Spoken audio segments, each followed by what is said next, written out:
What is going on, everybody? It is Saturday. It is that time of the week where we get to talk with some really cool people from other ecosystems. We absolutely love doing that. That's what this whole project is about, is connecting chains and connecting communities. And that's what we're going to do today.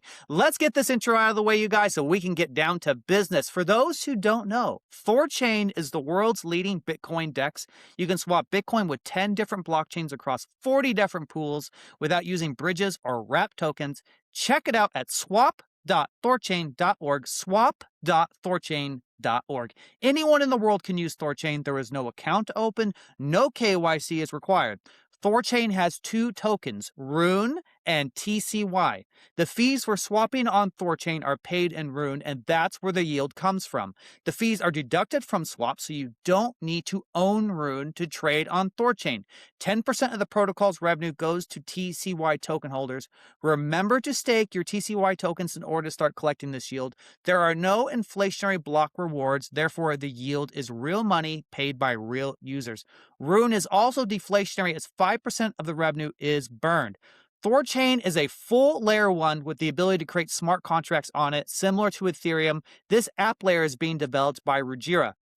If you need help with THORChain in general, join the THORChain community Discord and Telegram group. Links for those are on thorchain.org, thorchain.org.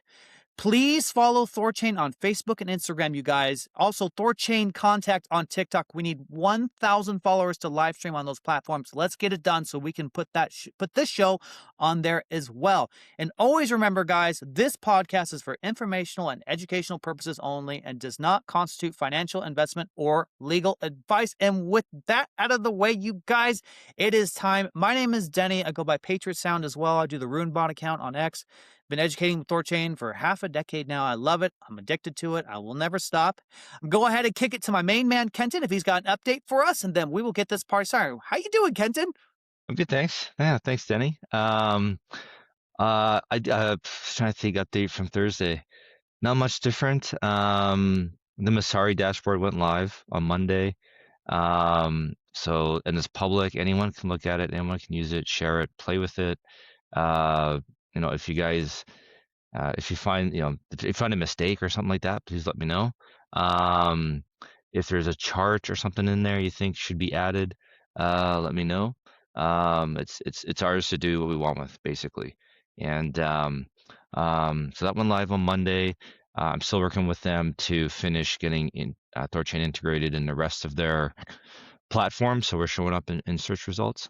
I got a party link, an RSVP link going for Bitcoin Vegas. So if anyone's going to be in Las Vegas for the Bitcoin conference, you want to come to a meetup, meet us in person, meet some of your fellow THORChads.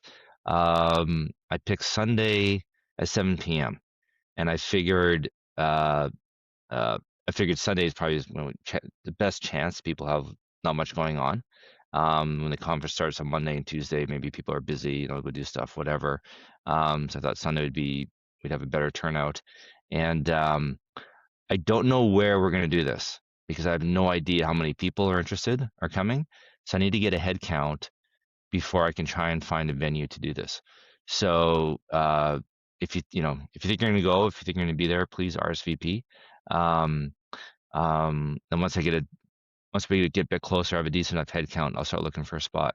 If it's going to be a bigger group, like say over 20 or 30 people, then it'll probably be off the strip somewhere, find somewhere relatively cheap. And it's not just for THORChads. If you have friends or someone want to introduce to THORChain, absolutely bring them along, right? This is the point. Well, it's 2 points. One is for us to get together, have some fun, kind of raise morale. And then hopefully everyone in all the THORChads are all pumped and jacked. We go to the conference the next day, tell everyone about THORChain. And then and also too, if you know anybody who's maybe THORChain curious, bring them along so we can push them over the edge. So everyone's welcome, everyone's invited.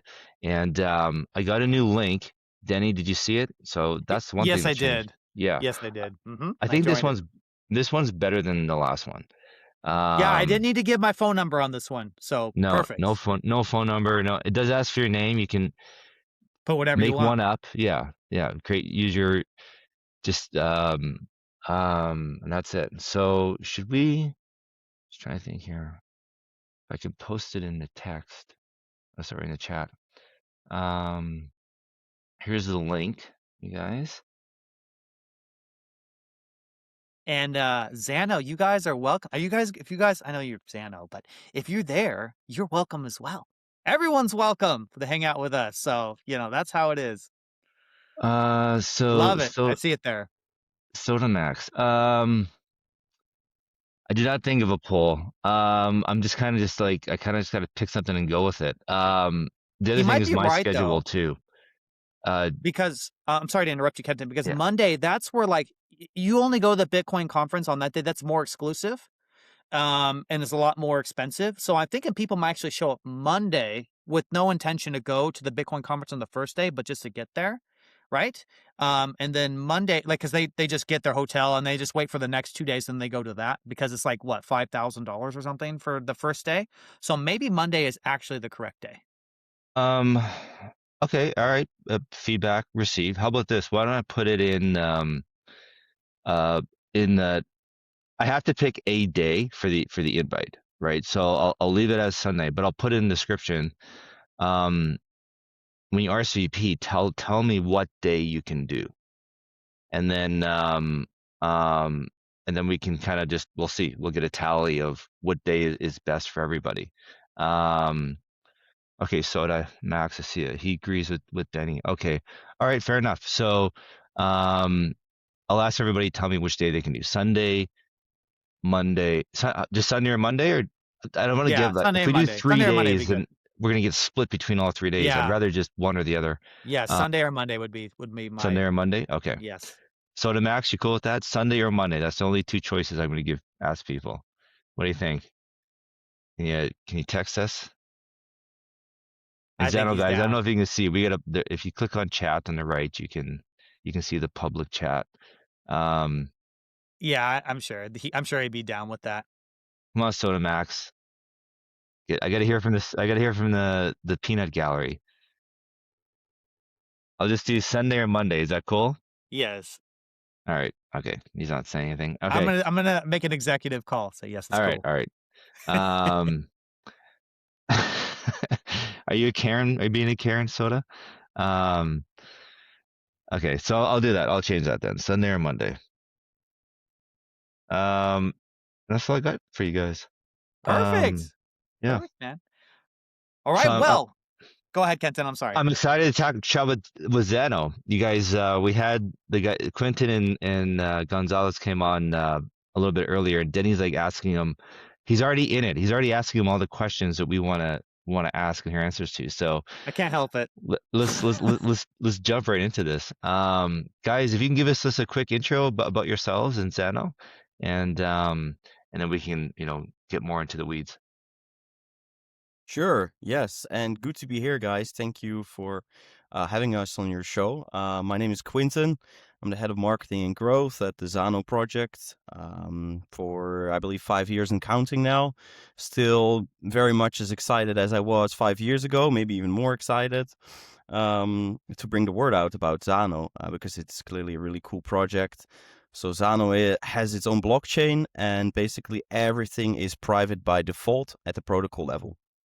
The cool thing is Zano is super versatile, so we have our own DEX via ionic swaps, which are like atomic swaps. We have Zano aliases, which are like on-chain usernames, kind of like NFTs, like how NFTs work. And our flagship feature are confidential assets. So anyone, no matter who you are, where you're at, can create their own privacy tokens on top of the Zano blockchain. And this is a really interesting feature because this can be used for all kinds of purposes, like privacy stablecoins, making your Bitcoin and Ethereum private, but also private NFTs, you name it, basically anything that needs privacy, that would benefit from privacy, you can tokenize on the Zano blockchain. And on top of that, we have a hybrid consensus. We're going full proof of stake soon. We can get into that later, which is also really interesting, makes us blazing fast compared to the like the OG privacy by default projects. Yeah, that's Zano in a nutshell. There's much more to talk about, but let's save that for later. Perfect. Hey guys, I'm Gonzalo. Go for it. I'm the head of community at Zano, and yeah, really glad to be here. I I really like THORChain. I think it respects the main ethos of cryptocurrency, which is to be permissionless. Bitcoin was permissionless, didn't discriminate any user, and to me, that's the entire point of crypto. I got into crypto because I was denied a bank account, and so crypto was my lifeline at the time.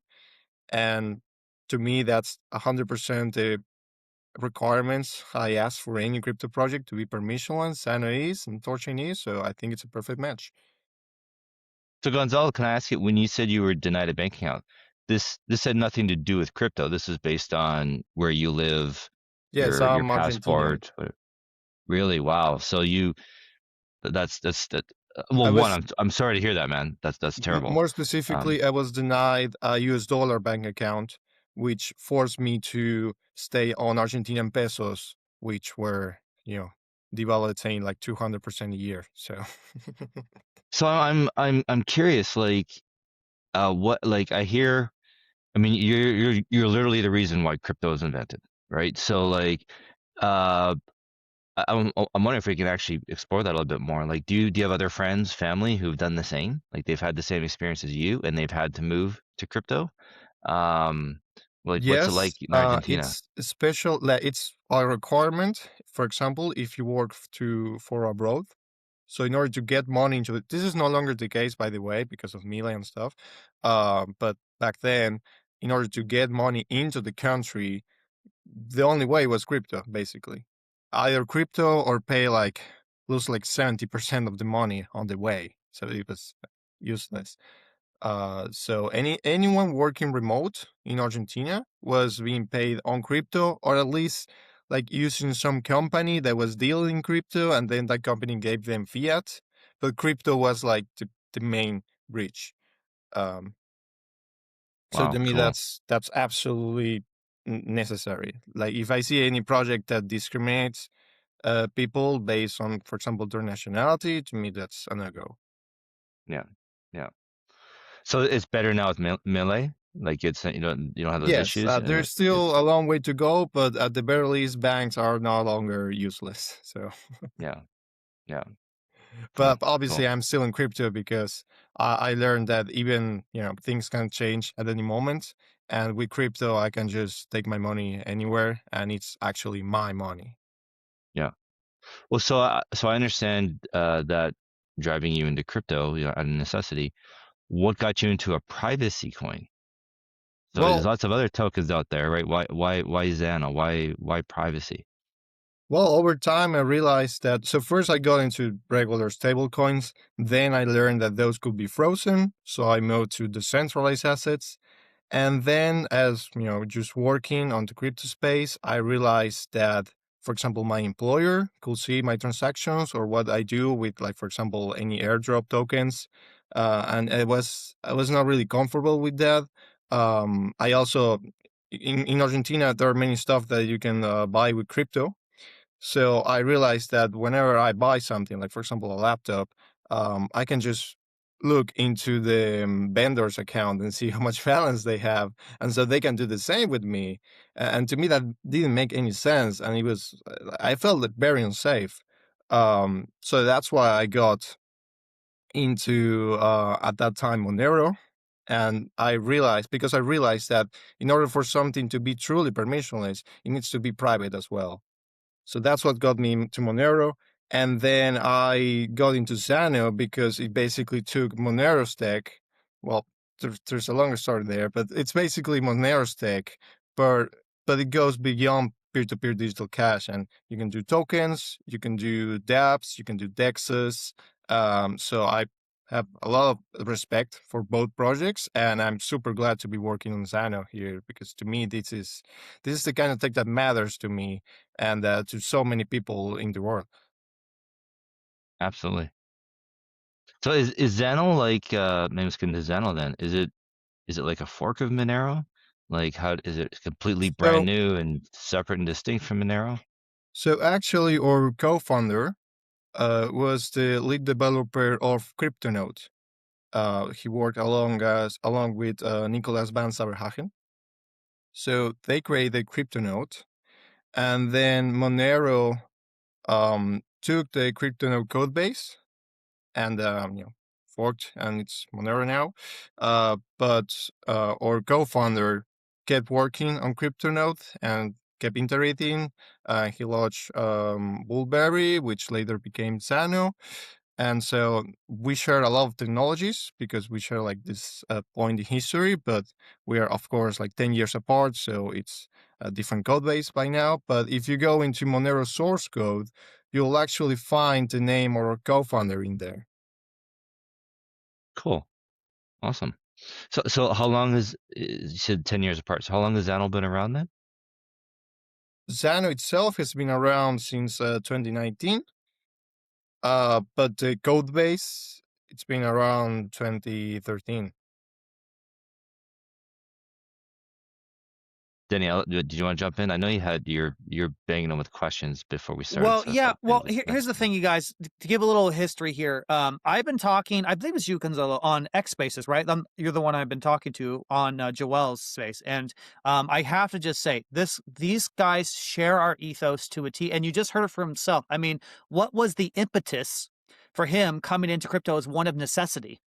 And that's what THORChain is. It is a one of necessary, a free, permissionless, decentralized world. We remove from the state the ability to affect fiat currency, which hurts so many people. The individual in this live stream is a living example of that, right? It's like a force function. Like he has to do this. He has to do this not only for his own well-being, but for the rest of the world as well. So I want one thing clear before we really get into the weeds of Zano is that the Zano people are our people. And it's like I always say, guys, a lot of people, I think it's Paul from Edge Wallet says, we're all trying to solve the same problem. We're all going to meet in the middle. I think this is a perfect example of that. So shout out to you, buddy.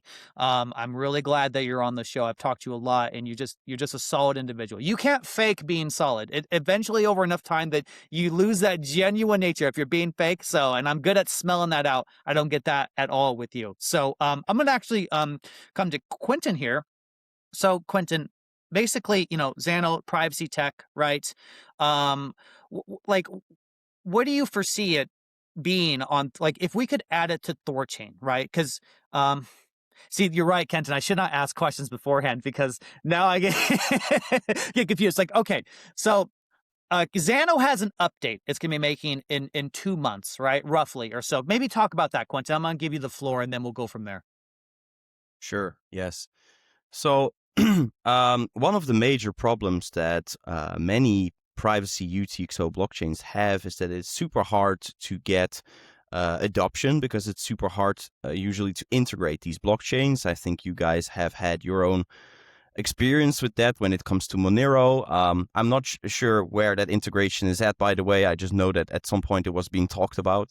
But, these integrations are, hard to realize, very resource heavy. And simply, for example, with Zano, it's kind of impossible or nearly impossible for something like THORChain to support us because of the privacy by default, right? You have no balances to work with, which is like a requirement for something like THORChain. That really holds adoption for privacy blockchains back and also for Zano. So we've been thinking, to come up with a solution for that. And we don't want to have optional privacy for another number of reasons we can get into later. But so Zano is entirely private by default, but we are going to introduce with Hard Fork 6, which is happening probably early May, maybe end of April, the gateway addresses. And I'm actually in the middle of writing like a huge article on it. Will be released in a couple days, so everyone can read up on this and get informed. But basically, it's a new type of Zano address that is, instead of the regular Zano addresses, which are UTXO based and completely private. These gateway addresses are account based. So basically they enjoy instant sync, and they are also transparent. So there are balances to work with for services. So these gateway addresses are not meant for regular users, but specifically made with the services in mind, right? This is super exciting because the gateway address itself sounds a bit boring to me, but the things that could come from this are very exciting because it basically closes the gap between adoption and being private by default, right? So then when we have this live, in theory, THORChain could support Zano, and since Zano has confidential assets, it could also support its confidential assets like private Bitcoin, private ETH, private Solana, private stable coins like Freedom Dollar, private DAI, you name it. And it would be, of course, very interesting to swap those in a completely decentralized way, cross-chain via THORChain. So that is what the gateway addresses can realize for us in practice. And we could also get on a lot of other services would also benefit from this, right? So, that's in short what the gateway addresses will do for us. Can I jump in, Denny? Can I ask a question? Go for it, brother. I know you guys expressed interest in having Zano and THORChain in the past before your gateway address. Do you guys think it's possible then to have Zano added without the gateway address? I mean, I understand why the gateway address should make it much easier, but do you think it's possible to add Zano without? And if so, and if you did do it that way, would that maybe help us, be able to use a lot of that work to get Monero added as well? I'm curious what your thoughts are. I think for that to happen, Monero should be added first. Because I know people working on this. I don't know if you know Luke Parker. I know the Yes. name. Sarai. Yeah. Yeah, exactly. So Luke Parker is doing like some heavy lifting to get Monero into Sarai, and he's like developing new cryptography even. It's like very hard stuff, and he's working on it for years. But if his works end up coming through, then I think that work could be used to integrate Monero and then perhaps Zano without the gateway addresses, if that were needed. So better to use your gateway addresses to do this. Yes, it's much simpler. Guys, as far as I'm concerned, if I was dictator of THORChain, I'd be like, done, let's do it. I want all the chains, get everybody on there, especially a community like you guys are engaged, like you want to be on there. I think this is exactly these are the types of tokens of blockchains we should prioritize. People that actually want to be on THORChain. So I'd love to see you guys get on. Hopefully we can make it happen. I'm in touch with Star Squid. I can run up by him and say, hey, these Zano guys are switched on. They want to get involved. They want to help. And maybe we can pick up the conversation again because I'm a huge fan. Don't never take no for an answer, you guys. Just keep asking until you get the answer you want. So maybe we didn't have the people or the time or whatever to do Zano in the past. Maybe we do now. So I'd love to try and put you guys in touch and see if there's something that can be done. Yes, and can I add on to that? So a lot of so to add on THORChain, right? THORChain typically, now it's not the case with Solana and maybe some other chains, but we run the layer 1 daemon, right? Like a real Zano, basically, would be, as you know. And so something node operators may be interested in is like, what is the computational burden of a Zano daemon? Maybe you could break that. Either one of you can take that. Like, is it like really heavy, like Solana? Can you give us a sense of what that'd be like? No way near Solana. I Okay. run it on a mini PC with like a Core i3 and 8 gigabytes of RAM. But I think you can do it with way less. I'm seeing people running on Raspberry Pi, although that might be a stretch. But it's yeah. Okay, so it doesn't sound like it's that heavy. So that's one of the main considerations, right? If you add an asset, there is a cost for the node operators to run the infrastructure, right? Yes. And so the fees generated by an asset should hopefully, I mean, we don't necessarily expect it on day one, but should hopefully far exceed the cost to run it, right? We want a lot of swap volume. So, okay, that's one box checked right there. We do have some questions from the audience here. So let's just get right into it, okay? So the one question is, can they elaborate on their coin to privacy vault? Multisig, TSS, question mark? I'll kick that to either one of you want to take it. Quinton, want to take on it? Yeah, I mean, I'm not sure if I entirely get the question. So this is about bridging assets to Zano and how that works. Yes. Is that correct? Yes. Yes. Okay. Is it Sotamax? Maybe I misunderstood. I thought maybe he was asking how would the Zano pool work on THORChain. Maybe clarify your yeah. question, Soda. We'll come back to it. We do have more questions. Okay, we'll do Soda again. So, well, this is assuming a lot, okay, but well, that's not a question. I'm sorry. I apologize, guys. Well, it is What's kind of the a block question. time? No, let's go back to the Okay, sure. Absolutely. if Sorry about Zano, that. if we did add a pool, would your community, your treasury, whatever, be willing to add liquidity to seed it? Absolutely. Hard yes. There you go. Love That's beautiful. That's the second. Denny was right. The first question is what's the cost to the nodes to run to support the Zano infrastructure, and the second one is where's the liquidity actually coming from? And if you guys are going to provide it, I mean that's huge.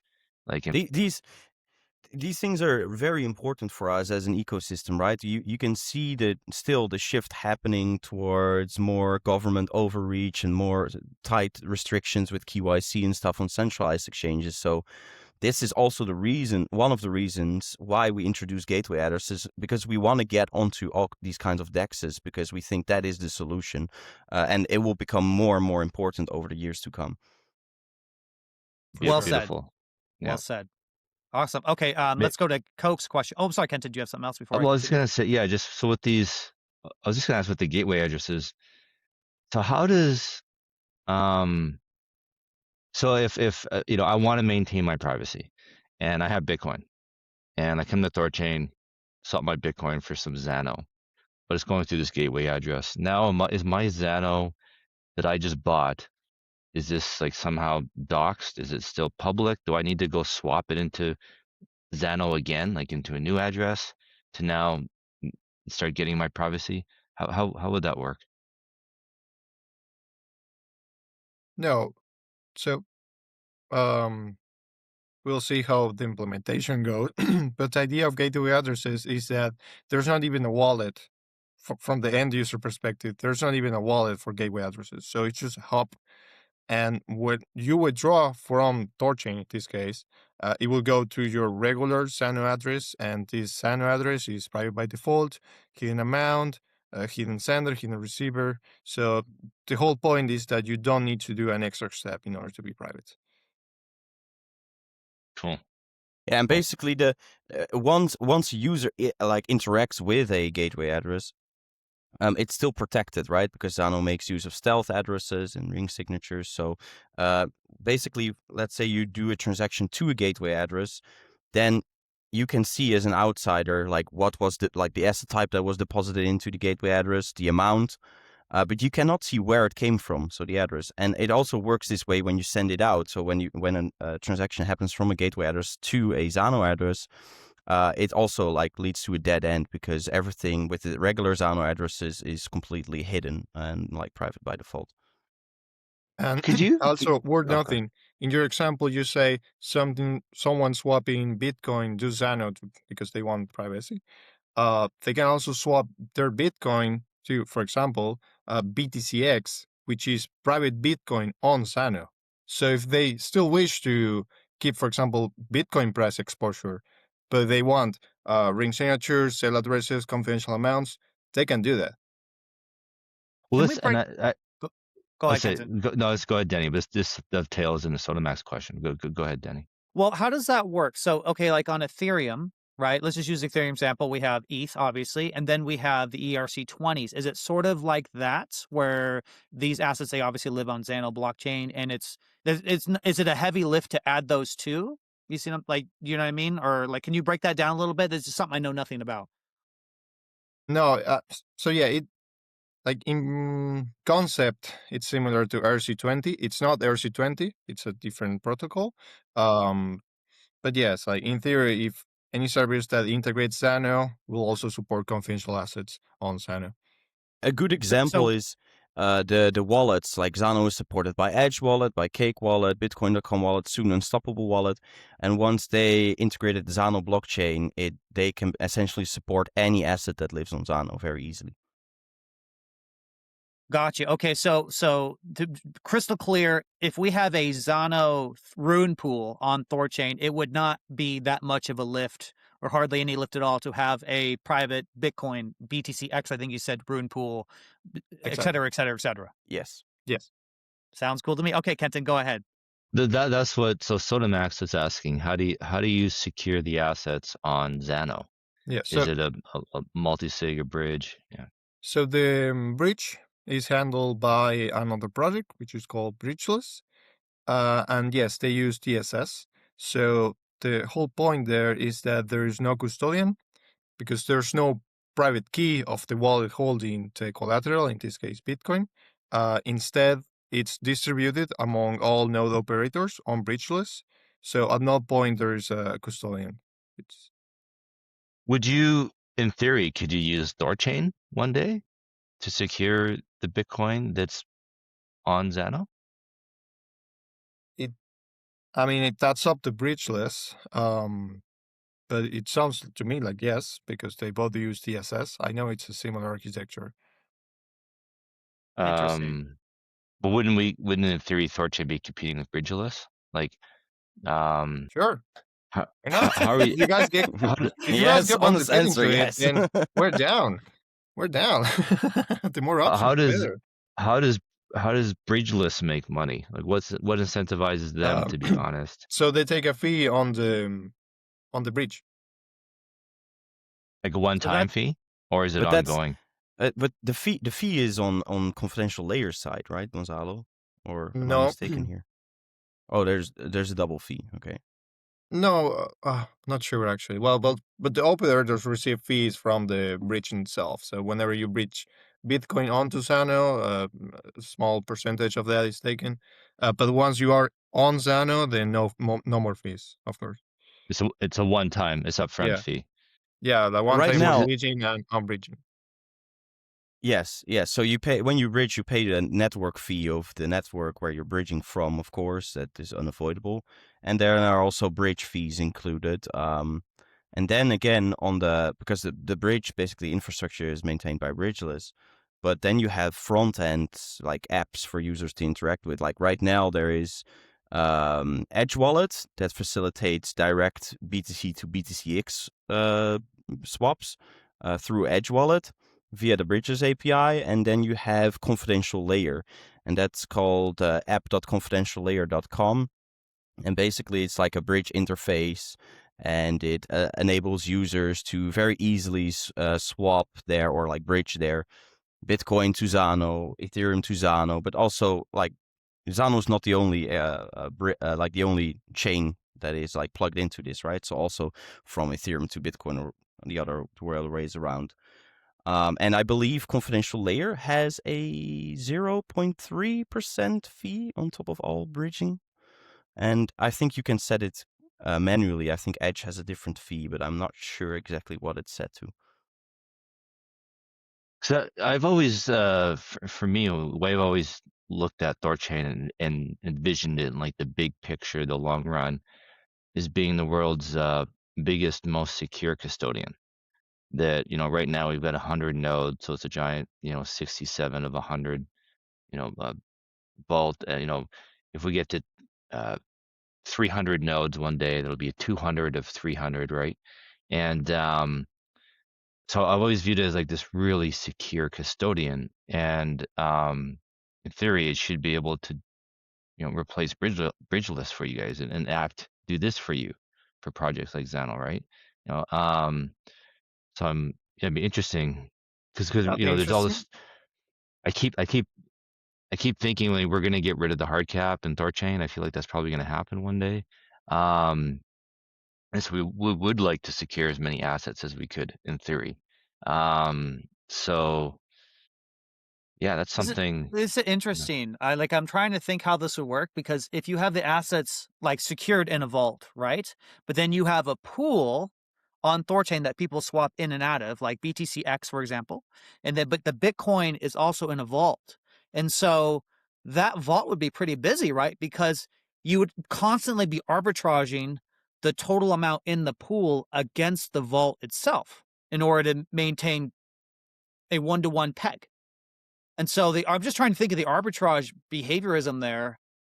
That's really interesting. And I'm curious, right? Well, as long as there's one Bitcoin being held and one Bitcoin In the pool. on Zano, yeah, but it's Bitcoin to Bitcoin, right? So Right. but the prices fluctuate of Bitcoin. That doesn't matter, right? It's only if users are going in and out of Bitcoin, right? Right. But if we're securing the pool, we secure the pool too, right? Like, so it's like this is a wrapped exogenous asset, right? And the equity in that pool is tied to the vault in THORChain, right?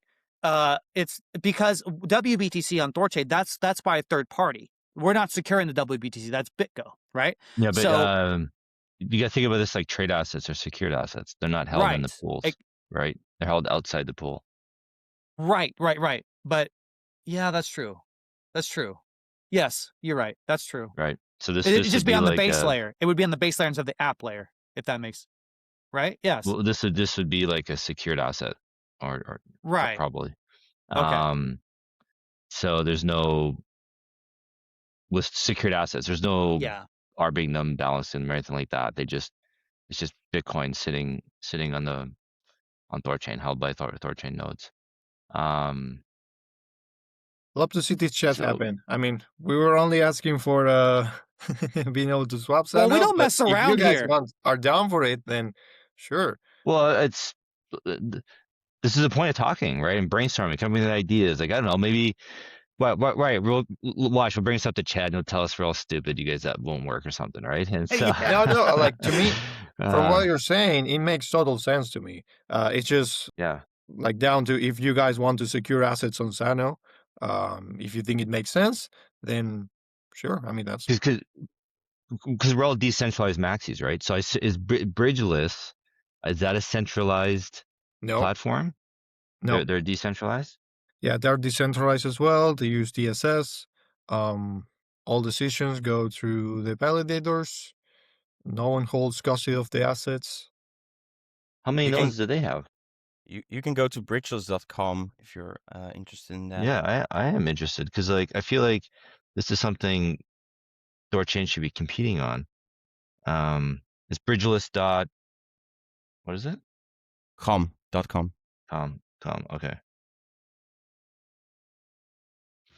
Right, Yeah, because cool. that's a middleman, as Kenton says, right? That's an intermediary. And I'm curious how they would fare. I mean, they're permissionless, as you said. I would be curious the strength of decentralization. I'm not trying to talk shade or nothing like that, but THORChain has come under enormous pressure by our refusal to bend the knee on permissionless. You guys have seen this, right? Like we don't. Yeah, The swap comes in, the swap 100% executes. respect that. Right. And so that's a hill we will die on this hill. This has to be this way, as you boys know, right? I mean, Gonzalo, you are a living example of this. And so, this is why, like, we do a talk, we get right to the meat potatoes, you know what I mean? And it just, I for everyone to understand, like, the Zano people, they are our ethos, okay? If you've never heard of Zano, if you've never heard of the team, I've talked to Gonzalo numerous times on Joel's and this is why I talk to as many people as I can. Where are our boys at? Where are our family at? The people we don't know that are our brothers and sisters in this space, because we have to come together. This is just absolutely paramount. And I don't think that's we're not blowing smoke up your ass, Gonzalo. No. Like it's true. Like this is especially after the Bybit stuff with THORChain, I feel pretty good that like everyone who's in THORChain right now is like full, like we believe in freedom of speech, decentralization, privacy. Like everyone is on board. It's specifically for people like you, Gonzalo. This is what we're doing this for, right? I And mean, it's the unbanked, the underbanked. People are going to live under a despotic government, like people in Iran. I'm seeing apparently they're all withdrawing their Bitcoin as a way they're saving right now. I'm hearing stuff going on in Dubai. Apparently, real estate is like collapsing there, and the only way you can sell it is in crypto. Like this is what it's all for. And so it's really, really cool to have you guys be part of this. Yeah, this is invaluable to me. I mean, lately I've been seeing more privacy projects launch with a backdoor on it. Uh, like, what are we doing here? Uh, Yeah. so Well, being able to you know, find, can I answer? projects with the same ethos, it's so invaluable. Yes. Can I answer? I can answer your question actually. I know why they're doing this because everyone's bending the knee to money. And I'm not. We're all trying to make money here too. Don't get me wrong, guys. Like I believe we can do really well in THORChain and Zano. Like it's that's why part of the reason I'm doing this. But the we don't have to compromise our ideals to do it, right? And a lot of these other projects are because they want that institutional money, right? They want the big dollars, the big tickets to come in, and a lot of these institutional players, they want KYC, they want AML because they've already bent the knee, and that's how they made their money by being compliant, and that's what they're bringing to these crypto projects. Like, hey, we'll invest 5, 10, 100 million, but you have to be compliant, right? And so they're bending the knee, putting in these back doors, adding KYC, whatever, to appease the money gods to get right, but not realizing they're selling their soul to do it, and basically they're basically just turning themselves into TradFi, and it's like, what's the point? Why are you guys doing this? Like so what you guys are doing, the real permissionless, private, decentralized stuff, like that's the value add. That's actually what built Exactly. this whole sector. So yeah, good for you guys. Yeah, what will happen eventually when the backdoor leaks? I mean, we're seeing all the time in like Web 2, these massive database breaches. Why do they think they're different? Like, and this is financial transactions. Like, it's so dangerous. But yeah, Yeah, even if you think that the governments themselves that can apply to have access to this backdoor, if you think they will not have any malicious intent, the point Gonzalo makes is a really good point. Like, what if this backdoor view key ends up in the wrong hands, right? It's just a matter of time before it goes wrong. We've seen it with so many projects out there. It could decrypt all the private Bitcoin transactions then on that specific chain, and then it's not private anymore. So in my opinion, they shouldn't even be allowed to call it private Bitcoin if it's not even permissionless yeah, and censorship resistant. the kind of privacy where you think you're private, but you're not, that's the worst. Like, because at the very least, if you're transacting on Bitcoin, then it's not private. Okay. But if you think you're private and one day suddenly you're not, that's dangerous. Yeah, totally. Yeah, totally agree. I'm gonna take a step back here. Because we're talking about potential THORChain integration, but I want to make sure we give you guys due. If someone's watching this, whether live or the recording, and they want to buy Zano, they love you guys, they hear your ethos. Right now, how do they get Zano? Could maybe break that down for us, one of you? Sure. I'd recommend everyone to go to Zano.org/exchanges. And we have basically all the exchanges that support Zano we have right there. So all the swap platforms, all the centralized exchanges and decentralized exchanges, which are not a lot, by the way, at this moment, because we need the gateway addresses, of course. And for each user, like every user has their own standards, right? There are centralized exchanges that enforce KYC that support Zano. There are also centralized exchanges that do not enforce KYC for Zano. So it's up to you as the user to make your own decision what you're willing to interact with. And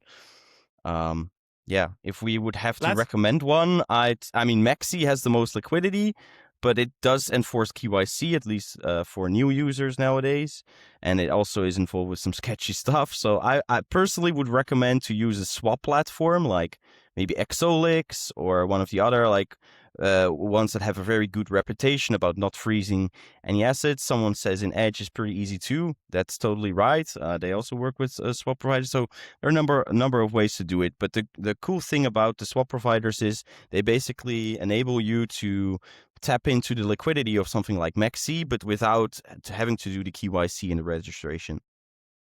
Okay, so right here, this is making my brain just super happy. You know, Kenton and Quentin, those names are great. You guys are both marketing guys, right? I mean, guys, what is THORChain trying to do? It's trying to solve the hardest and biggest problems. This is product market fit right here. These boys have a problem. They have a problem. They have a hard time telling people how to get their frickin' asset. Right? Right? That's hard. Like you have an amazing technology. You want to go to people and say, "Hey, Zano's awesome. This is how you buy it." I give you that question, and Quentin has to struggle to answer it. He should not have to struggle, guys. Let's make this easy for them. Let's make this so easy. So let's recap, all right? The chain, it's not very computationally hard to run. Okay, Gonzalo says. Their community is willing to seed liquidity. And Quentin, let's do a third question. Quentin, would the Zano team be willing to help us build the chain client? Let's go there. How about that?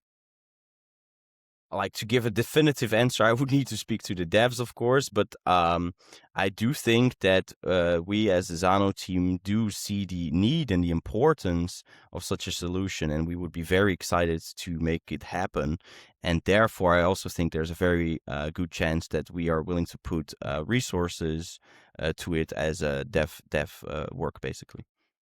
Well, I think, when it comes to delicate, because dev resources are always scarce, right? So I think this is a little bit on us, a little bit to show that if this is something that we want to do, that we're serious on our end, that would make Zano devs, because it's our devs have things to do, their devs have things to do, right?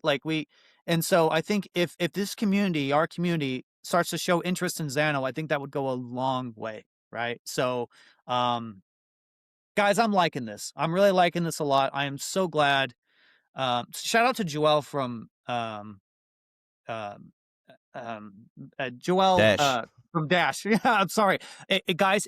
I woke up early this morning. Okay, this 7 a.m. This is when this thing. So forgive me. Okay, sometimes the brain doesn't work that good in the morning. But yeah, shout out to Joel from Dash for really introducing you guys, because I did not know anything about you guys because there's so much going on. Right? There's so much going on. There's so many narratives. But when you actually get to talk to people, and I've talked to you numerous times, and now we get to get face and face. I mean, this is like love at first sight. That's how I'm feeling. I'm extremely biased. Okay, but this is like seeing that girl from across. Maybe you're at church, maybe you're at the mall, and you're just like, all right, I'm okay. This is pretty good, and she likes you too. This is a win. So, this is great, guys. And I have to. I do remember you guys. I don't know if it was either one of you. Somebody from Zano reached out to me about a year ago, I think, about trying to get on THORChain, and I don't know if I came across cold or whatnot, but I think I tried to I might have tried to introduce you, but I think it basically went nowhere. And so I'm glad for you guys to stay on it and be persistent, because maybe at that time THORChain devs just wasn't part of, didn't have the bandwidth or whatever. Maybe now we do, right? And this is something that we can move forward with. So Yeah, I mean, A year ago, Consistency we would wins the race. We've had to be persistent with many of our wallets, for example, that we wanted to get integrated on. So and we see the overlap too, right? Like the things that we have in common. So I think we should definitely try to make this happen. Yeah. Yeah, and then we work hard to make the pitch a lot more easier with this upgrade. So yes, definitely. Yeah, I wanted to ask you again about that. What'd you call it again? What kind of address? is it gateway gonna be? addresses. Gateway address. So I'm curious. So you guys specifically made this gateway address so you can get Zano on DEXs, so it's easier. Yes. So I'm curious, could Monero copy this from you guys and update Monero and implement it there? Not Yes and no. exactly. I mean, Yeah, sure. go ahead. from a tech perspective, I'd say they can. I mean, they could do this. But the thing with Monero is that it's super hard for their community to come to an agreement together, right? We've seen that with last year with the Cubic attacks, and then they finally given in, and now there's a part of the community that says, okay, we probably need some kind of proof of stake layer or something that looks like it on top. And then there's a huge pushback from the community that says, no, we don't want that. Proof of work, 100% proof of work for the win. It's just an example of how hard it can be for their community to come to an agreement with this. And I think with something like gateway addresses, it might be hard for them to convince their own community to do this as well. For us, it's a bit easier to do that because with Zano, it's mostly like the core team that makes these decisions. So you could say the decision making is a little bit more centralized, right? But that can work in your advantage, as in we are very, it's very easy for us to upgrade and to move around and to anticipate on things happening in the space. And that's why we can be sometimes a step ahead compared to communities with a very decentralized grassroots like community. That Okay, said, well we have that's a political issue. What about the technical side? Like, let's just say Monero community was all on board. Do you think technically it could be done? I think it will be hard because even though, yes, we're both projects based on CryptoNode, it's been 10 years. I mean, the code base has changed a lot. We have a different consensus. We have confidential assets. I don't think it's easy work for them. No, but it would be possible, right? Or what would be the technical blocker here then, if it's not possible according to you? No. It will be possible, but I don't think it will be as straightforward as just forking this feature. You No, couldn't that's plug true. and play. Yeah. Yeah, couldn't plug. They'd have to use significant engineering time to basically do what Yes, Zano's doing. I think Okay, so. so we're talking about Zano. Like, can we get a sense, like, how big is the Zano community? I mean, maybe that's hard to tell with a privacy coin. I understand that's kind of questions, but you know, could you guys give us a sense of like how many people like use Zano? You know, your metrics, things like that. Yeah, sure. I mean, it's hard, like you said, to work with the metrics, right? Because you don't have many metrics to work with. But the Zano community, I'd say it's a lot smaller than something like Monero, for example, probably also smaller than THORChain, but it does have a hardcore community that is, I'd say, decently sized. We have a lot of influencers that promote Zano not for like money reasons, we don't even pay them, but for ideology reasons, right? So we are supported by a lot of libertarians, for example. The Libertarian Party from the United States often tweets about us. Aaron Day is getting very popular nowadays. He's a big like proponent of Zano. We have Roger Ver, who is very much involved with the Zano project and has his crew on board. And all these groups and people, they basically understand, you know, how important it is for a blockchain to be private and censorship resistant and permissionless. And they do anything they can in their power to promote it to their network, to their friends, to their family. And I think this, marketing is, because it is essentially marketing, is super important for us, because now we have created this community where there is at least several hundreds of people actively promoting and speaking about Zano everywhere they go. And when it comes to usage, we have some really cool examples like Zebek Network, which is like this I'd say, I don't want to say no KYC, but light KYC MasterCard that you can top up with crypto. And it only gets, the KYC only gets triggered when you do something stupid, like you name yourself Mickey Mouse or something, then the KYC gets triggered, basically. But they told us that the usage of the Zano blockchain, and in particular Freedom Dollar, is amongst their highest amount of usage on the Zebek network. So because that is of course visible to them. So a lot of people top up their Zebek cards with Freedom Dollar and then able to spend it in the real world anywhere MasterCard is accepted. So that's a quick over. What's Freedom Dollar? That's the privacy stablecoin that is built on Zano. Maybe break that down. Yeah, I pretend like, well, I'm sorry, I don't know what it is. I've not heard of it. So pretend like I've never heard about it before, and same with our audience. Yes, this is another rabbit hole, by the way, but I'd love to get into it. So, Freedom Dollar Let's is do a algorithmic, over-collateralized privacy stablecoin built on the Zano blockchain. The ticker is called FUSD, which is very ironic too, of course. Yeah, it's been growing quite quickly. I think it launched in May last year, so it's not even years old. But it's so much better than something like USDT for a number of reasons, right? USDT can be frozen, can be blacklisted at any moment. It's basically very much like a CBDC. It's programmable money. Freedom Dollar cannot be frozen. It's simply impossible, right? From a tech perspective.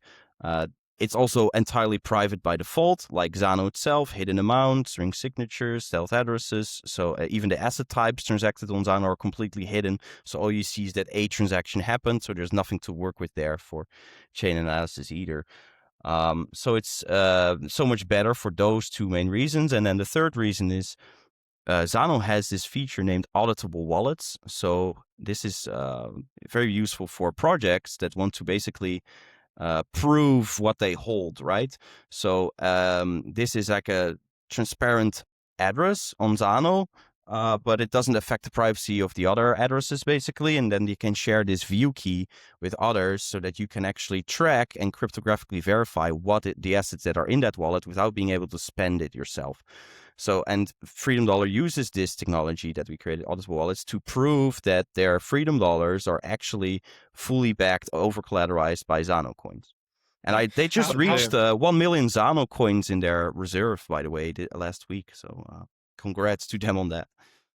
So is only backed by Zano coins? Is it backed by Bitcoin, Ethereum, anything else? No, And if not, are you thinking about just Zano? Sorry. Yes. Just Zano? That's what's going to be going forward. It'll only be Zano. Yes. Are you guys familiar with Haven? They I'm sorry. I have heard of it. Yes. So yeah, Haven is I think was like a fork of Monero, and they were basically trying to do exactly what you guys did. They're trying to create a privacy stablecoin backed by Haven, I think. And there was talk about them getting on THORChain, and it all fizzled, and I think unfortunately the project didn't work out. It sounds like you guys solved it. You guys did what they were trying to do. Freedom Dollar.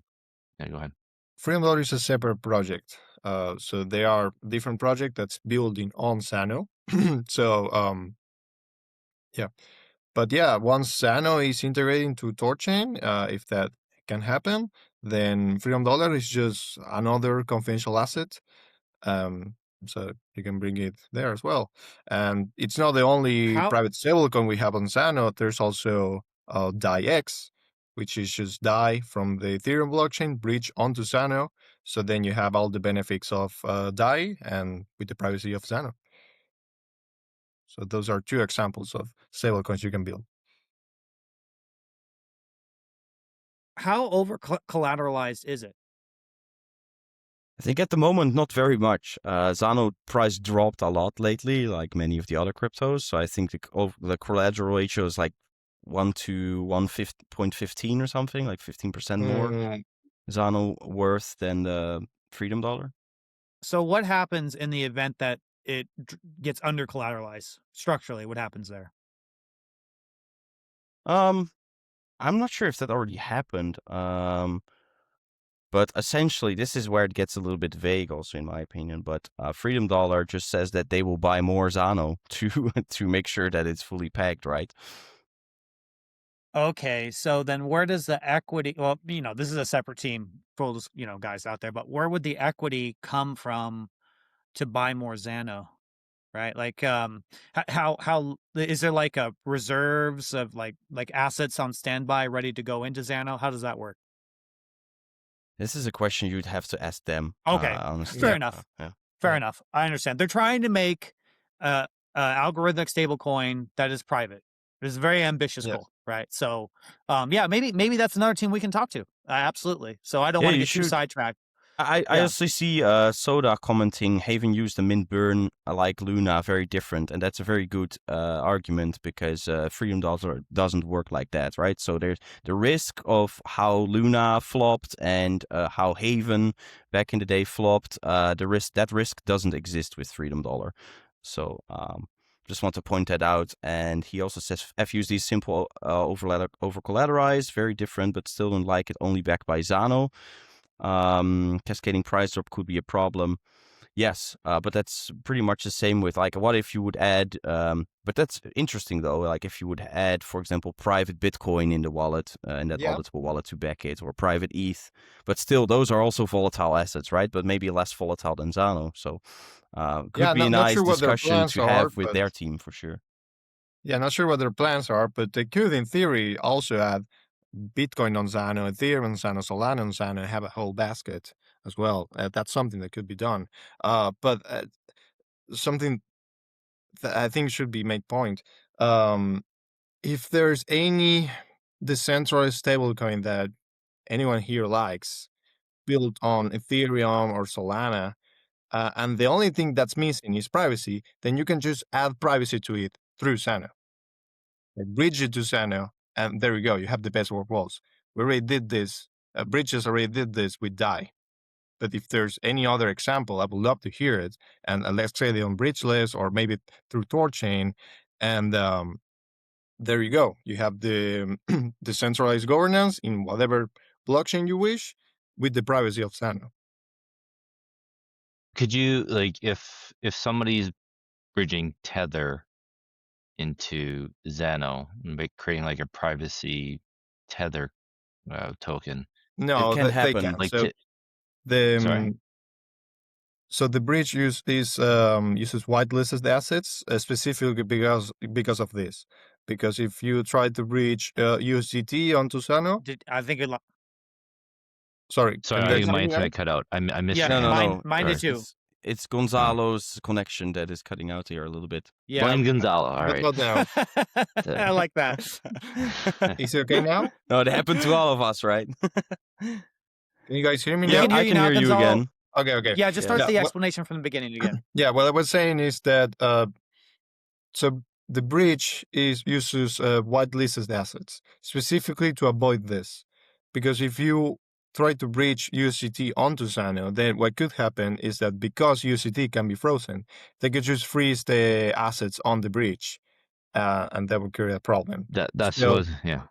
So the idea is that you should only bridge assets that don't have a freezing function. Or maybe one day Tether is interested and they specifically allow it. That could happen. But for now, yeah, we're focusing on decentralized stablecoins.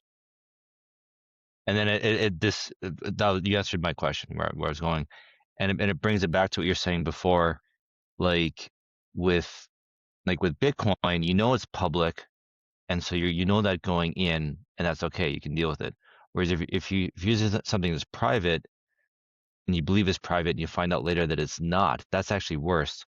So it's the same thing with bridging. You want to bridge only decentralized tokens, so they can't be frozen, right? So you can be using them and be comfortable that they can't be frozen. Whereas if you start using a bridged asset that you think is free and private and all this kind of, permissionless, only to find out that it isn't, that's even worse. So that makes sense. Good on you guys. Well, that's really bullish right there. Like you answered question was, it's like an alley oop, right? He's gonna put the basketball in the hoop, right? You already answered the question that he was leading to. So there's not a more clear indication that our ideological there's no differences there, right? We understand the problems, like the first principle problems of the world. And that's why I really enjoy talking to you, because it doesn't take long to figure it out. We get right into the meat potatoes, and the questions that I asked, that Kenton asked, your answers are right on par with our expectations. So this is perfect. There's really not much thinking involved in defining who you guys are. You guys are the same people, just happen to work on a different blockchain, right? Trying to solve a very hard problem like THORChain's trying to solve, right? So I love this, you guys. I'm really glad that we have this live stream right now. This is just makes me so very happy. What else do you guys want to talk about, Zano? I want to make sure I give you maximum exposure. Is there anything we haven't covered yet? So there's a lot to talk about.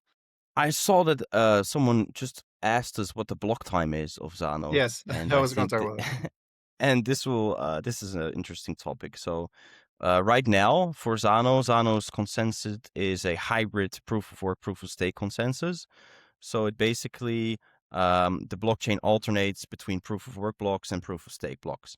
And this is super secure model because it would be very hard and or at least very costly to attack the Zano blockchain, to do a 51% attack on the Zano blockchain, because in addition to the hash rate, you would need a significant portion of the total staked coins.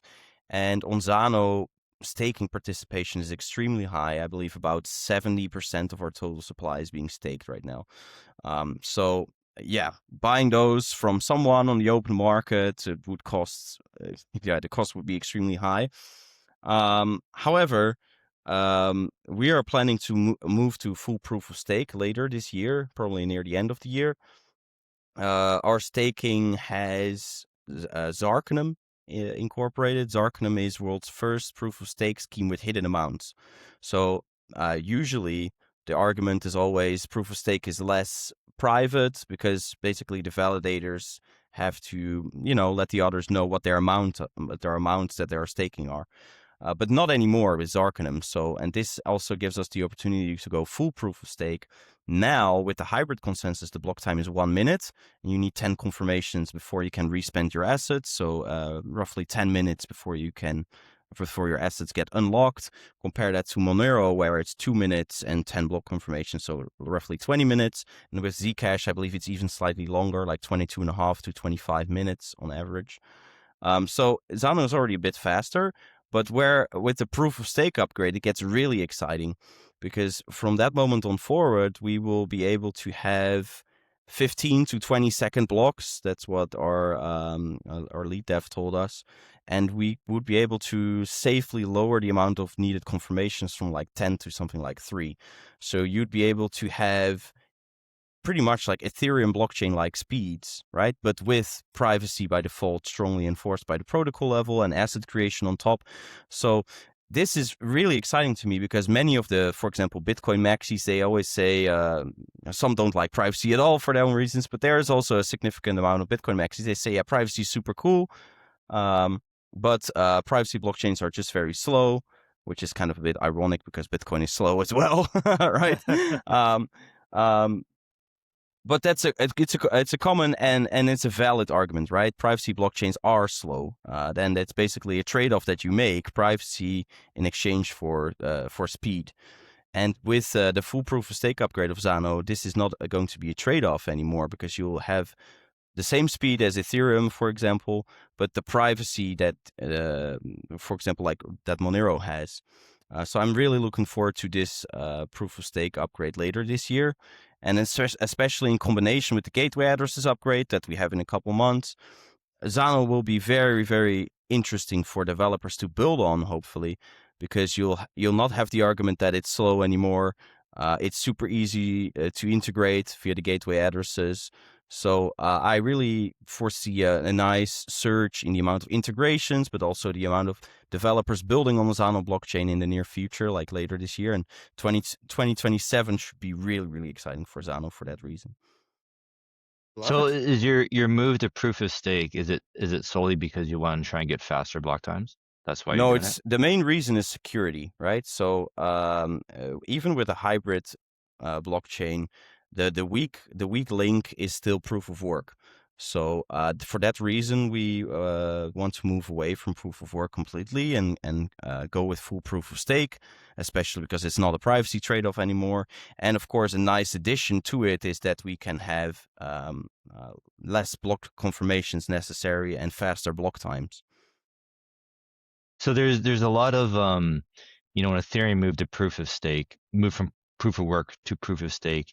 The Bitcoin maxis are out in full force. It's stupid. Proof of work it's the best. It's the most secure. Proof of stake is weak and blah blah blah. And so you're telling us that the proof of work right now is your weakest point. Why is that? Why do you see that? Well, it's down to cost of attack. The only thing that matters to us in consensus is cost of attack in the network. So with proof of work, your cost of attack is basically the block reward, because that's what you're paying miners. And so if someone else pays that to miners, we've seen that with Cubic, unfortunately, then they can take over the network. It's not as easy, but that's generally the level.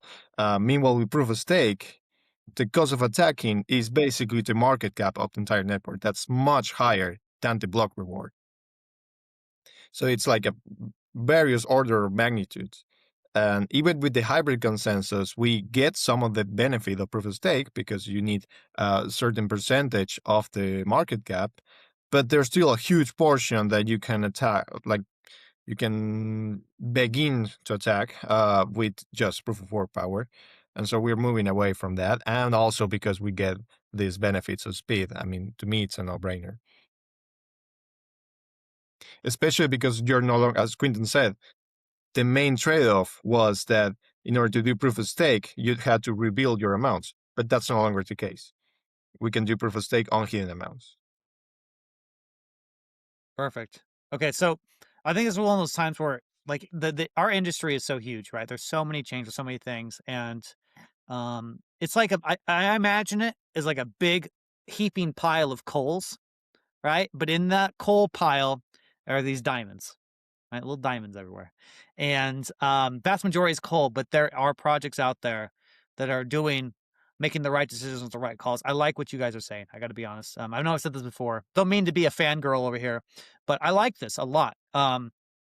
And so this is really cool, guys. You guys are developing, you're shipping, and like what someone said in the comments earlier, is yes, you're decentralized, but you also like can get things done, right? That's what THORChain is pretty decentralized. But I think something harkening back to what Kenton said earlier is, we've had our times in THORChain where it was a bit of a grind, right, to get anything done because we had competing visions. Okay. But because of the past hurdles, like our permissionless ethos, we lost some people because of that. Like this is on a hill, permissionless, but the fact that we lost some people was not necessarily a bad thing.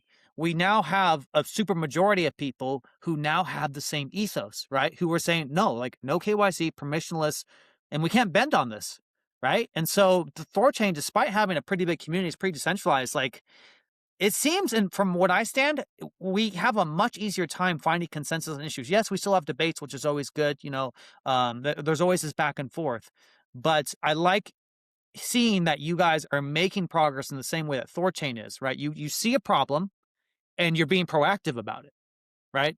And that's one thing I always harken on THORChain. Like THORChain, what are the problems? I always look for the weakest link. And for me, and it's not necessarily a weak link, but what is the weakest link? That link can still be strong.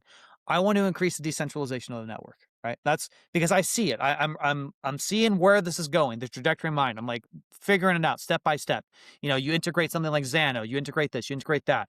The decentralization is the biggest defense of THORChain. And so, maybe that's something cool. I mean, we're getting ahead of ourselves. I'm getting ahead of myself, I should say. But, I would love for teams like Zano to have maybe a node on THORChain too, right? Like you guys have the perfect ethos for that. Like I love this stuff. So I'm really excited, guys, to get this, have this relationship mature and really get our devs talking to each other and just see what happens. I love it, right? Because it's the same thing. We're the same thing. Like the same people, just different blockchains. That's what it is. And I thank you guys so much for coming on the show. I really do. And just great job so far. I'm beyond impressed because like I said, you can't fake it. You can't fake it with me, at least. I'll figure out the fakers. You guys are not fakers. You guys are awesome. Thank you. I mean, we really enjoy it too so far. So yeah, likewise. Can you guys can you tell me tell us what is like the main use case for Zano? Like are people using mostly the Zano token right now to transact? Are people using more of these wrapped private assets? You mentioned NFTs. Like what? Yeah, is there like one kind of dominant use case right now that Uh, people are using Zano for? yes, I'd say the dominant use case right now is private stablecoins. So, for example, Yes. using Freedom Dollar, as Quinton said, using Freedom Dollar to load your SEBEC card, for example. So then you get a MasterCard that's loaded with private crypto, but you don't have to worry about the volatility. So clearly, that's the winning use case right now. Yeah, they're Okay. also working on private payroll, right? So there are a number of companies that process payroll in crypto for their for the companies that they work with, and of course, processing payroll in USDT or USDC is not the best. Not the best to use out there. So Freedom Dollar could be a really good solution for payroll as well. That's what they're working on right now. And yeah, it seems to be kicking off. So yeah, curious to see where it's going over the following years. And of course, the sorry, just want to this comes to mind as well.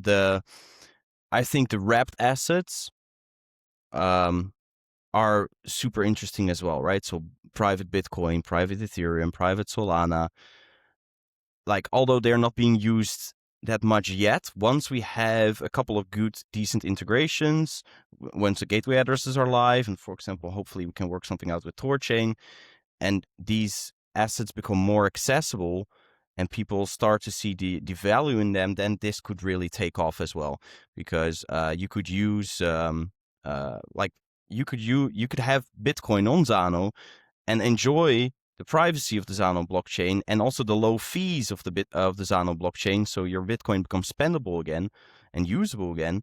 But another really interesting use case for it is to make your Bitcoin untraceable again, right? So once you bridge it to Zano, it becomes untraceable, of course, and then once you bridge it out or you send it around in pieces and other people bridge this out back to this native Bitcoin blockchain, you can use a freshly created Bitcoin address for this. So the trace stops there. And this is going to be very interesting for Bitcoiners if they find out that there's a solution like this.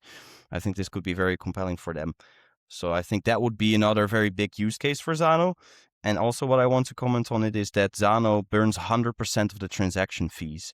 So the more Zano blockchain becomes used, the more Zano gets burned. And potentially at some point in the future, hopefully the usage becomes bigger than the emission from the block rewards, and then the supply of Zano would go deflationary.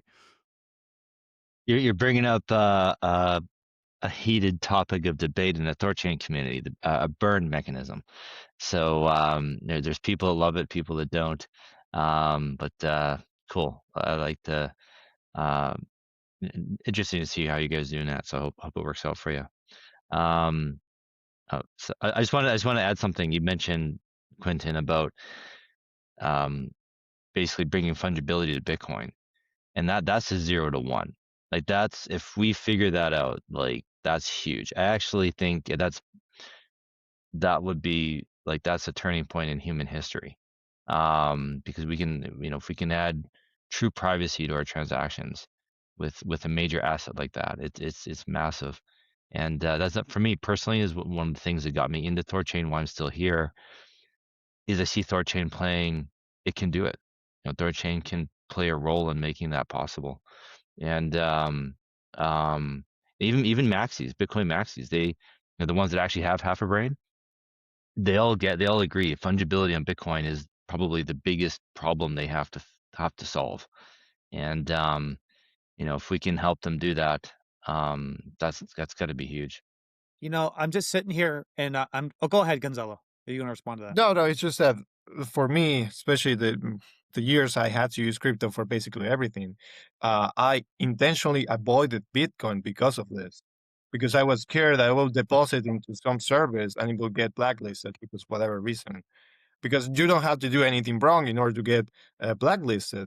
It's just that maybe, I don't know, like you trade on a decentralized exchange and you got the UXO from someone else, and well, there you go, you're now on the list.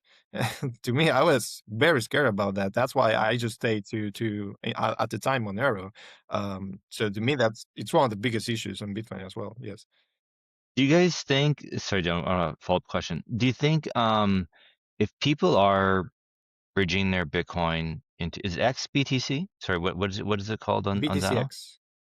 BTCX. So they're going from Bitcoin to BTCX, play around, do some stuff, whatever, all legitimate, all honest stuff, and then they go back to regular Bitcoin.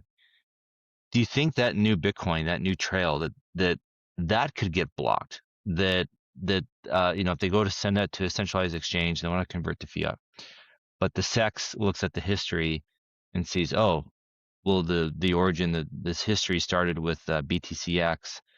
Oh, we're not going to accept it. We won't touch this Bitcoin because it's been bridged like that. So instead of the SEX blocking Bitcoin based on your name or who you are or whatever, they're going to block it based on your history. Do you think there's any risk of that? Well, in that Yes. case, I would just stay on BTCX and do transactions purely in BTCX inside Zano. In that case, you don't run into that issue.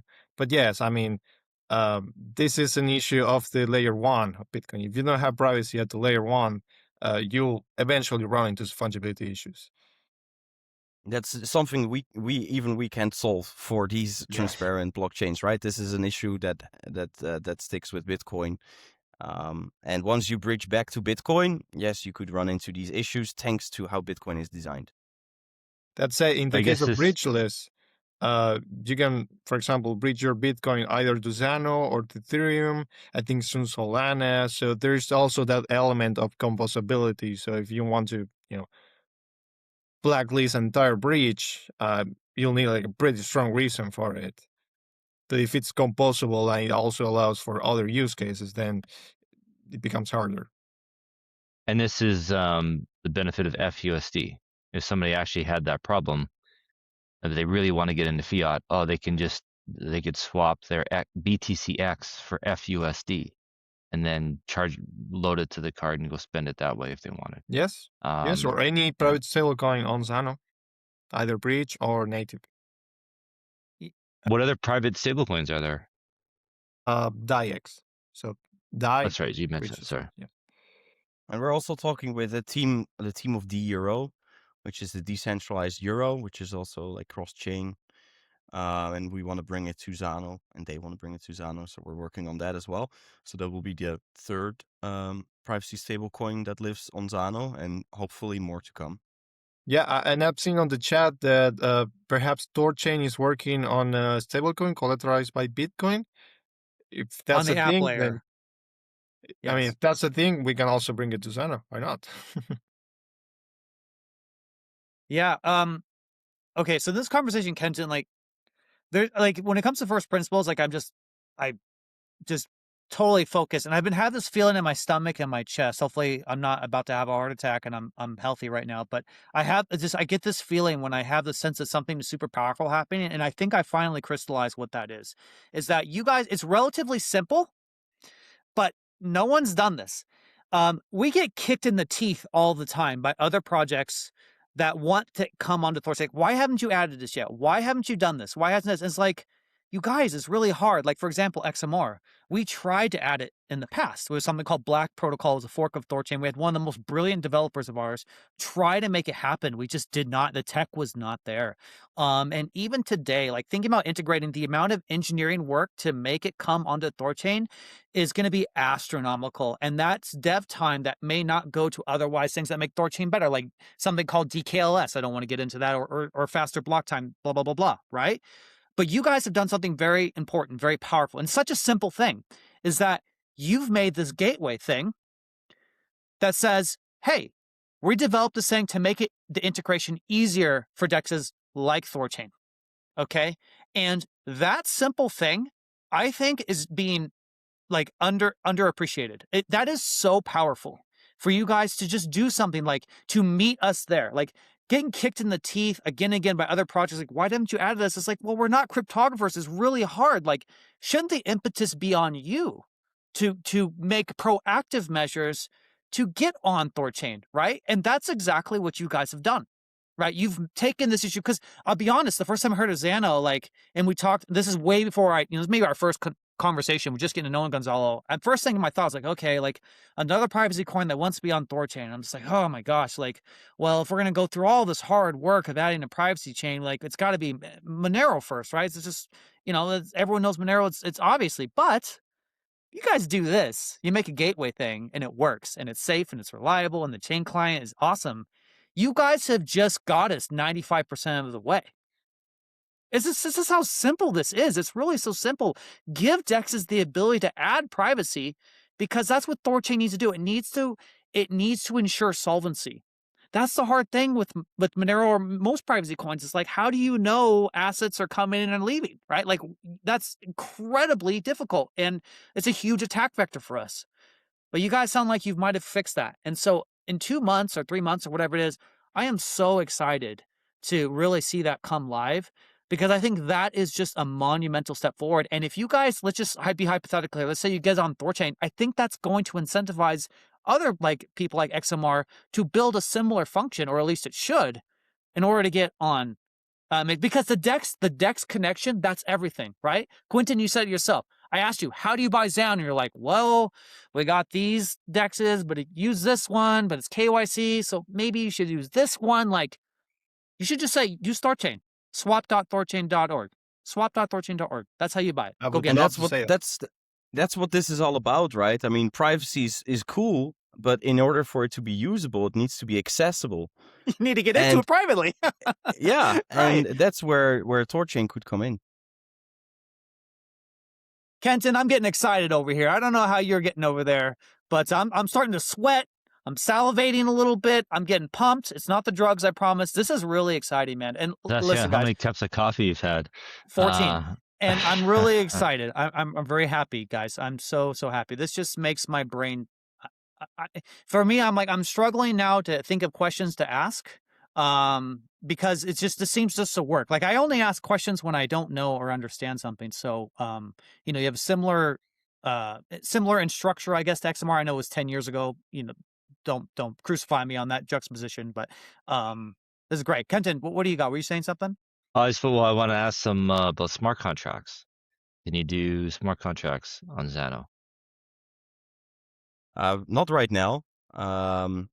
This is something that would be very complicated to bring to Zano, right? There are privacy coins out there. They just forked smart contracts from Ethereum, for example. That's not the way to do it, right? So if we would want, like, we do clearly see the benefit of having smart contracts on Zano because you could build more sophisticated dApps in particular with that, right? And DeFi.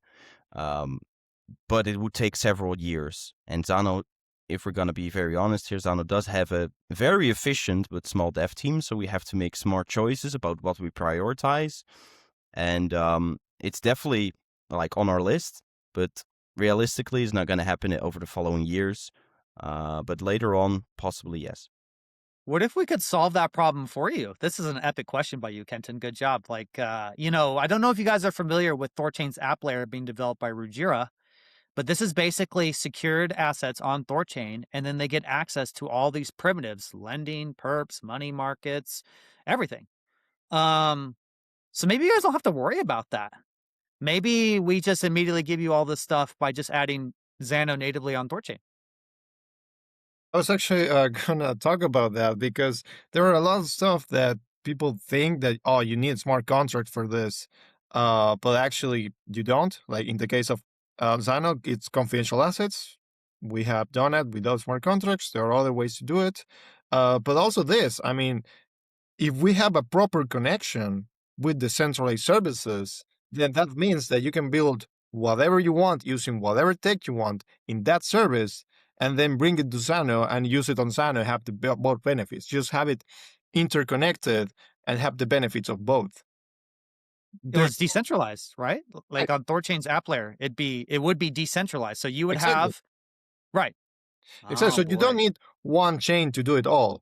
I don't think that's the way the industry would work. Is that you have specialized chains and you have a pretty damn good connection within them, and that's it. Kenton, my spidey senses are tingling. Go ahead, buddy. Yeah, so I was just gonna be a wet blanket. So just taking it through. So the like app layer on THORChain, that would all be public. So you could have an app playing with the Zano tokens or BTCX or whatever, but that's still all public on THORChain. It's only you'd have to like Redacted. yeah, you'd be pseudonymous basically on THORChain, and as long as you don't dox your address or whatever you're doing on the app layer, once you could settle back into Zano and go back into your privacy protection. Yeah, but Um, yeah, one thing, sorry. But here's the thing: you can build, for example, let's say you want to do something like really complex, like I don't know, like a token that's pegged to a stock, for example. That will be hard to do on Zano because we don't have smart contracts. But you could do it on another platform, for example, the app layer, and then you create a token, have all the mechanisms to peg it and algorithmic, collateral, whatever. And then once you have that token, you bridge it to Zano, and you have that token on Zano. And so you can transact now on that token privately, but all the mechanisms securing it are on the app layer. So you don't need to make the pegging, like the algorithmic mechanisms that secure it. You don't need to make that private. You just need to make the part that interacts with the user. So that is like sending and receiving. That can be done on Sano. So you can combine both that way. That's the way DAI works. DAI-X works. Because all the mechanisms that's securing DAI and governing DAI, that's on Ethereum, but the actual transactions are on Zano. Yeah, okay, I have interesting. a good example of it as well. I was mentioning the Euro briefly earlier during this interview, and they basically it's a cross-chain decentralized Euro, and you can borrow and lend it basically via the smart contracts on those EVM blockchains where it lives, right? But they want to make it so that, for example, if the Euro comes to Zano, obviously we don't have those smart contracts capabilities, but you could still do borrowing and lending with the Euro on Zano, but then in the backend, basically the application bridges it to Ethereum and does the borrowing and lending there for you. The argument that you said, which would be pseudonymous. Sorry, I always have a hard time saying that word. That's a hard one, yeah. Yeah, and then basically once the borrowing lending the contract finishes, it automatically bridges back to Zano, and then you get what you were promised basically. So the argument that Gonzalo made with that one chain doesn't have to do all is a very valid one. There are ways around it as long as you have very good cross-chain connections in a permissionless and decentralized way. Then we don't need one blockchain that fixes all, basically. Yeah, and we all working together to solve the same problem. I love. I'm going to bring it up again. You know what I mean? You do. No need to. I'm sorry. No need to be the jack of all trades. Just master one. Privacy is a huge niche, right?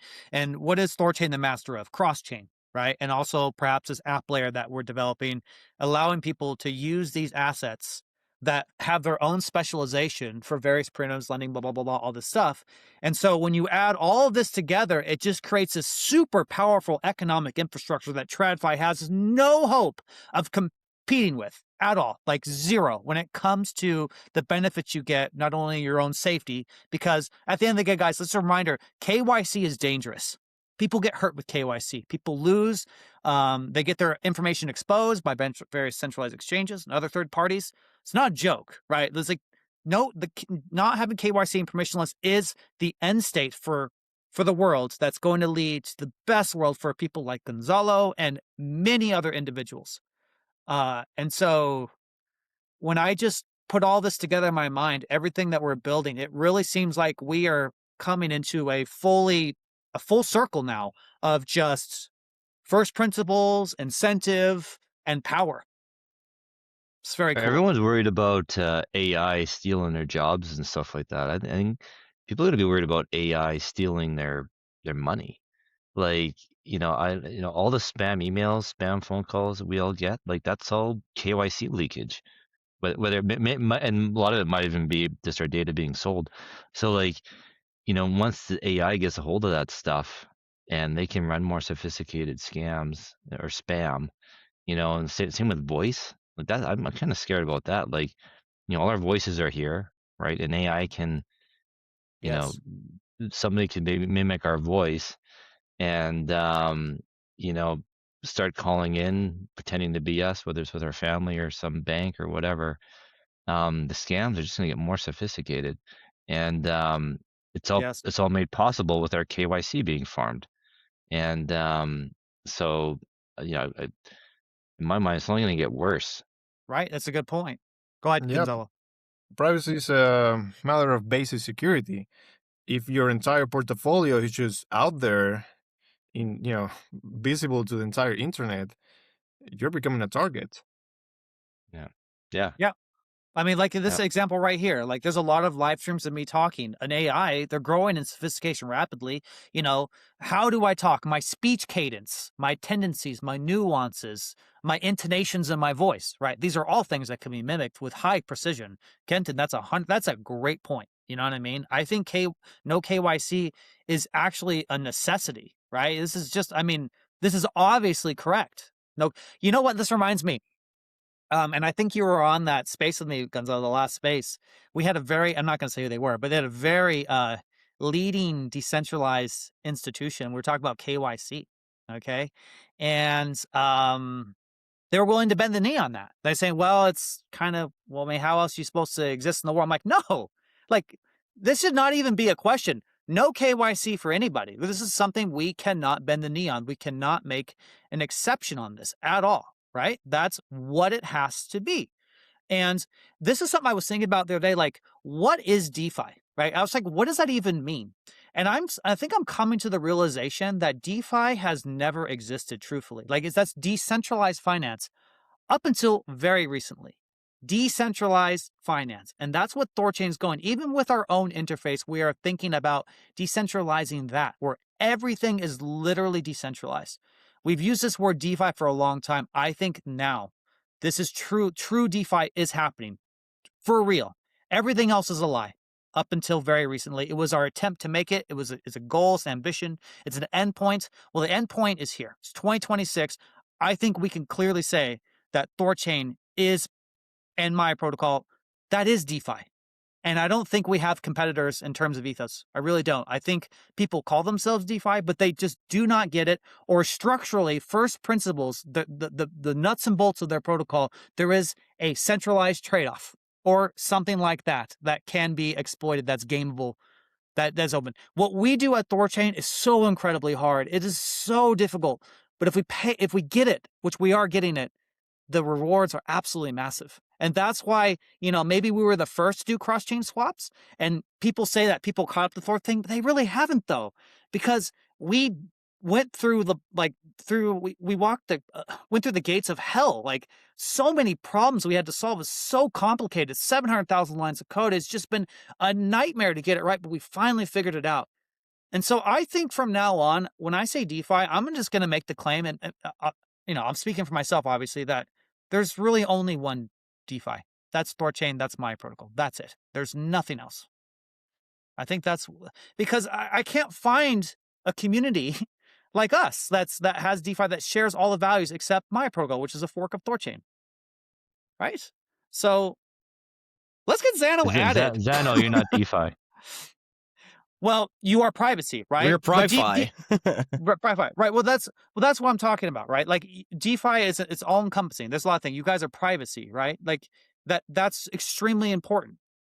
But decentralized finance, so yes, you are in that way. But we're talking about, like, you take an asset and it's fungible and you can do whatever you want with it, like in the traditional finance sense. Like, we're getting to that point. That's what I'm talking about. So THORChain's DeFi, but it's DeFi because we have Zano, or we have this, or we have that, right? Like, without the app layer, we're a cross-chain AMM. That's all we are, right? Like, this is everything it's coalescing into one structure, into one infrastructure. Super cool. Super cool. I'm maybe I'm a little bit pie in the sky, but that's just how my brain is. I hope I'm not overbearing, but This is the right place to be. Right. So guys, we're got into this coming up on 2 hours. Is there anything else you want to go over? Anything else you want to touch on that we haven't? What do you say, Gonzalo? Is there anything we should discuss here that we haven't discussed? No. Yeah, I mean the biggest things are gateway addresses and the upcoming proof of stake consensus. So Zano will be fast, private, and actually usable. You will actually be able to buy it, hopefully. So to me, I mean, yeah, 2027 looks amazing. I'm really And glad we are getting to this point. Yeah. And sorry, when did you say gateway addresses? When's that update going through? Early May. Early May. And then do you vision, you want to have like a few months of stability? Like, is this going to be is this kind of update, could it pose some problems where you might need to do some patches, fix some bugs? Or no, it should work right away? It's on testnet right now, so it's been hammered. Yeah, we'll see. Yeah, Okay. actually documentation was just published this weekend, and I'm releasing like a big article on gateway addresses also this week. So yeah, there will be more info drops coming on that matter, and steadily building towards the exciting hard fork 6, where the gateway addresses come to mainnet. And I think it would be great if we can set up a group on Telegram or Signal or whatever you guys prefer to use, and stay in touch. And we'd be happy to keep you guys up to date about how things are going. And once it's live, then, hopefully make it happen. Let me, I'll reach out to Star Squid, and he's kind of the guy leading the charge on adding chains, and see if I can put you guys in touch. And yeah, and like I said, if something doesn't fall through, if it falls through with me or him, don't take no for an answer. Stay persistent, you guys. Yes. Yeah. Well, this has been I love Yeah. it. This has been such a great live stream. And, it's not often that I run out of questions. It really isn't. Kenton and usually myself. But when the narrative carries itself, it's obvious, right? There's not much to ask. I mean, the same community. So with that being said, what do you think, guys? You think it's about time to wrap it up? I think so. Sure. Yes. It's Okay. been a great talk, and maybe we can do another one once we have the gateway addresses live, and then we can talk about that. Yeah. Well, yeah. Absolutely. And I'll be on X Spaces, I'm sure, with Gonzalo or anyone else uses the Zano account. Do you use that Zano account, Quentin, by chance, when you're on X Spaces, or no? Yes, I do. You do? Okay, perfect. Awesome. Well, then I'm sure we'll be able to keep tabs in that way as well. And yeah, to what Kenton's point, absolutely. We want to make sure that we retouch on this, because this has been a very powerful conversation. I've really enjoyed having you guys. You guys are fantastic. And I think there's a human element to you. Like Gonzalo, I'm so glad that Kenton asked you about your own personal story, because that really drives it home, like why you're in this space. It's, you know what I mean? That there's not value extraction. Like, you're trying to have a better life, and ultimately, if you have kids or family, make their lives better and the world better. So great job, guys. Excellent job. Excellent communication. Great job with the questions. I can't thank you enough. Okay, let's wrap it up, you guys. So, guys, please go to Zano's. Oh, actually, before we do, let me go to let me share my screen here. I meant to do that. I just got so distracted just talking to you guys, because it's been such a great thing. So, intro.zano.org, you guys definitely go check them out. And then the link in the description of this video as well. There's going to be resources to check out Zano as well. Follow them on X, everywhere. These guys are freaking awesome. I can't say, but guys, let's wrap this up here. So, we always, at the end of these live streams, if you'd like to become a node operator on THORChain, guys, please reach out to Runetard on X on THORChain. He can help you get started. And guys, for THORChain data insights and an update on this live stream, follow at Ray Analytics on X. He does all these written recaps for free, and they're really helpful. The TLDR, people are really busy. They don't have time to listen to a full, 90-minute live stream. These are super, super helpful. And guys, always remember the views expressed are solely those of the hosts and guests. Any action taken based on this information is at your own risk. Past performance is not indicative of future results. Next Saturday, guys, we're going to have a team called Peer. They're a non-KYC fiat on and off ramp. So keep an eye out for that. And then we're also, the next week, we're going to be talking to Matthew Carano, I hope I said his name, editor of Brave, the New World, Liberty and Technology. That should be a really fun conversation. And with that being said, you guys, we hope you all have a wonderful rest of your weekend. Thank you again to the Zano team. This has been such an awesome conversation. I absolutely love it. Hope everyone has a great day. Take care, everybody. Bye now. Bye-bye. Have a great one.